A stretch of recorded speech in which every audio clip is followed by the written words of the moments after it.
You're in banter mode now. Lighthearted self-deprecation, observational humor, and a ChatGPT co-pilot navigating the ridiculousness of industrial overkill. Welcome back to the 12,500 megawatt turbo fuel project. Headquarters is now officially titled Turbo Fuel Crown, because if we're going to drown in power, we might as well wear it. Today's tour hits the Crude Crevasse, oil in a canyon, HydroCrude Point, oil by the lake, and our sulfur trio, Sulfur Alpha, Sulfur Beta, and Sulfur Charlie. Try saying that 5 times fast while placing splitters. No, actually don't.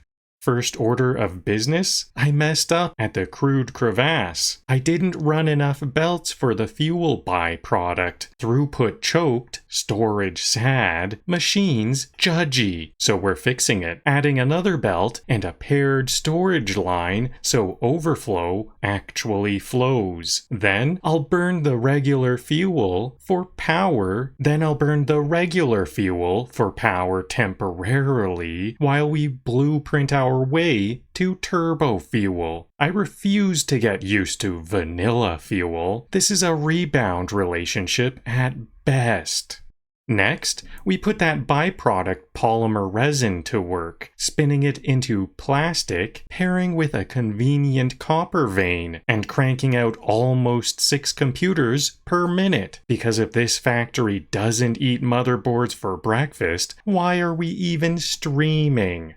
So there's the game plan. Strap in, grab a coffee, and if a pipe explodes, we're calling it dynamic pressure relief and moving on. Who needs trains when you've got raw panic and a jetpack? I use these zip lines to transport cargo and trauma, lots of trauma. You ever look at a power grid and think, what if that, but for me? My jetpack and I are in a committed relationship. It catches me when I fall, literally. Sure, I could build a proper transit system, but then how would I get my daily dose of screaming? Every time I grab the wrong line, an engineer cries in binary. Welcome to the Banter Mode Express. No brakes, no schedule, and no clue where I'm going. I call this mode of transportation PowerPoint presentation because every slide ends with a scream.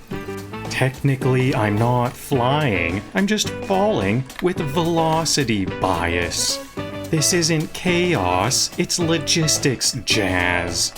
I'm not lost, I'm streamlining my inefficiency. I was an electrical engineer once, now I'm just electric.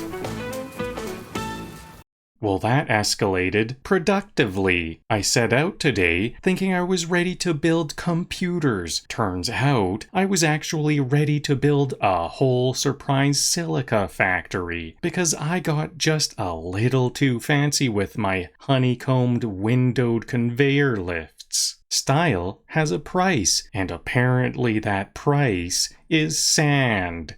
Then I realized I didn't have nearly as much plastic as I thought. Turns out the whole computer factory plan was, let's say, aspirationally optimistic. To get the plastic I should be getting, I'll need to burn even more fuel in the refineries just to generate polymer resin as a byproduct, which I then convert into plastic. That's right, I have to use power to make plastic, to make computers. It's like an inefficient Rube Goldberg machine that runs on hubris. To top it off, I had to spin up temporary iron plate and rod factories just to get things back on track. But hey, now the Crude Crevasse is stacked. I've got plates, rods, reinforced iron plates, copper sheets, cables, and wires, all prepped and ready. It wasn't the plan, but it was progress, and it was beautiful in that satisfactory kind of way, a tangle of detours that somehow became a destination.